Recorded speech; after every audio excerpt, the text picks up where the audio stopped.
Ya pemirsa, saya akan mengajak Anda kembali lagi berbincang bersama dengan Bapak Nyarwi Ahmad. Nah Pak, ini tadi ada yang menarik ya, kalau misalkan kita lihat, ini sepertinya menjadi salah satu pengalaman pertama bagi para menteri begitu. Tapi kan tidak menutup kemungkinan juga nih Pak, kalau misalkan ada beberapa menteri seperti sebut saja dari latar belakang militer AHY contohnya, yang mungkin naik Hercules seperti tadi udah hal yang biasa. Menurut Bapak sendiri seperti apa Pak? Ya tentu pengalaman para menteri ini beda-beda ya. Ya kalau menteri di masa mudanya pernah bekerja di militer gitu ya. Ya hal seperti itu seperti hanya romantisme gitu ya. Oh pernah naik Hercules, bahkan pernah terjun misalnya seperti itu. Ya tetapi saya kira bukan itu substansinya Re ya. Mungkin menteri yang lain kan juga belum pernah.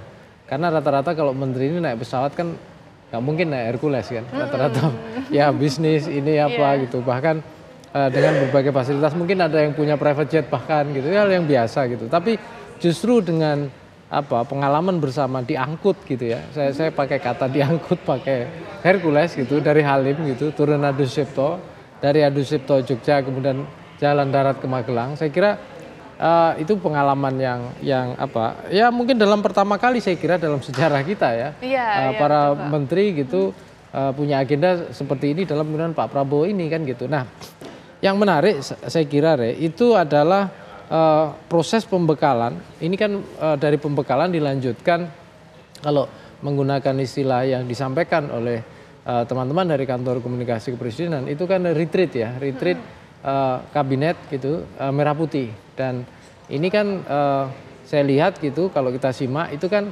ada beberapa materi yang akan dibahas ya. Hari ini aja misalnya itu kan ada lima kegiatan ya. Mulai dari topik pencegahan korupsi gitu ya. Kemudian masuk ke isu perencanaan pembangunan, kemudian perencanaan anggaran, kemudian pelaksanaan birokrasi, kemudian parade senja. Kalau kita lihat 4 topik ya, 4 topik itu saya kira itu menunjukkan topik pemberantasan korupsi itu menjadi concern dari Pak Prabowo. Dan itu kemarin disampaikan dalam pidato ketika diangkat sumpah janji ya. Dengan bahasa bukan saja korupsi tapi kebocoran-kebocoran. Ya, potensi pendapatan negara gitu ya. Dan perilaku-perilaku yang kemudian potensial memberikan negara, kira-kira gitu. Dan itu saya kira menjadi concern ya untuk sebagai starting point. Nah, tapi itu semua juga nggak bisa berdiri sendiri ya. Harus misalnya bicara perencanaan pembangunan. Perencanaan pembangunan gitu walaupun dan ini harus disesuaikan dengan visi misi Pak Prabowo kan. Karena apa? Ini kan tantangan kabinet Prabowo ini kan 17 menterinya itu kan dari Menteri Jokowi kan gitu. Ini kan harus bisa dibuktikan gitu. Karena ada yang mengatakan misalnya ini kabinet merah putih Prabowo tapi masih rasa Jokowi. Nah ini kan harus dibuktikan warna Prabowo ini kayak apa nih. Termasuk, nah di sini saya kira visi misi Pak Prabowo itu diterjemahkan harus secara real ya dan empirik dan harus sesuatu yang boleh dikatakan mungkin bisa aja berbeda gitu ya, warna baru yang saya kira mungkin menunjukkan karakternya ya sebagai sosok presiden dengan visi misi tertentu di sini di perencanaan bangunan. Nah perencanaan bangunan itu kan juga nggak cukup kalau tanpa dukungan anggaran kan gitu. Dan anggaran ini kan tidak mudah karena saya kira ada berbagai constraint finansial ya. Kemudian juga dikaitkan dengan katakanlah beban utang termasuk cicilan utang juga yang harus dibayar gitu di tahun mendatang ini. Nah, saya kira Pak Prabowo juga harus menimbang-nimbang. Belum lagi soal pilihan-pilihan prioritas program.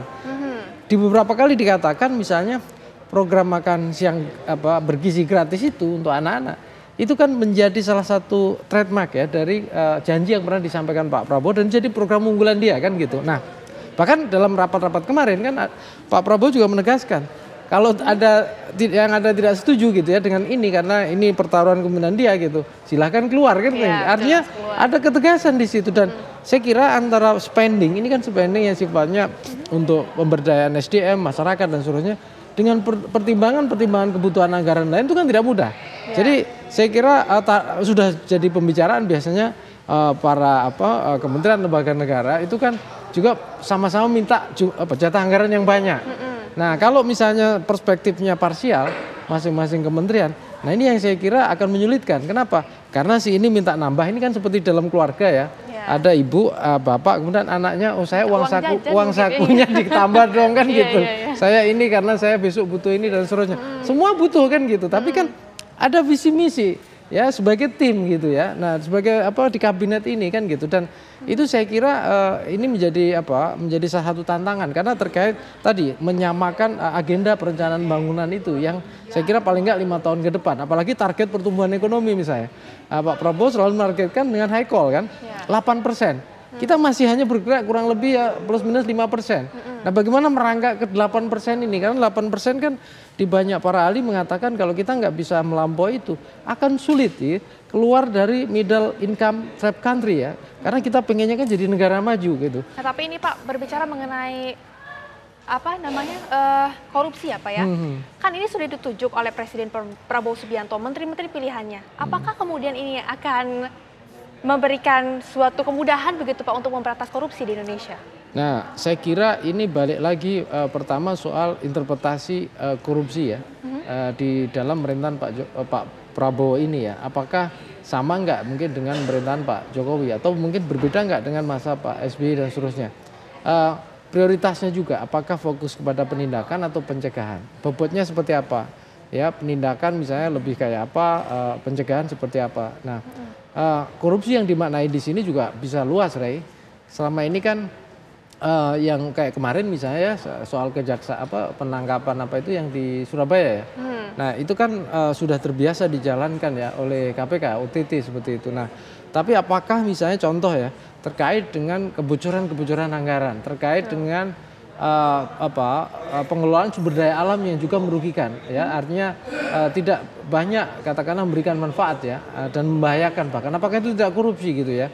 Terus kemudian model katakanlah misalnya kayak ini ya, lingkungan dan seterusnya yang kemudian terjadi kerusakan pada lingkungan dan seterusnya, ini kan menjadi beban juga ya bagi negara juga, dan apakah perilaku itu tidak masuk koruptif atau tidak ya, dan lain-lain. Jadi ini bisa ditafsirkan, dan saya kira pada masa pemerintahan Pak Prabowo ini saya lihat mungkin akan ada reinterpretasi baru gitu ya. Yang dimaksudkan apakah ruang lingkupnya maupun prioritasnya, apakah bisa termasuk pencegahan misalnya yang lebih dimaksimalkan supaya mengantisipasi hal-hal yang dianggap nantinya potensial merugikan atau menghambat target-target yang ditargetkan misalnya di pemerintahnya Pak Prabowo ini, seperti pertumbuhan ekonomi, pengembangan SDM dan lain-lain itu. Oke Pak, kita juga masih akan berbincang ini apakah akan berhasil atau tidak nantinya penurunan korupsi ini. Tapi jangan dulu jawab, ini Pak Nyarwi, karena Breaking News TV akan kembali pemirsa setelah jeda berikut ini.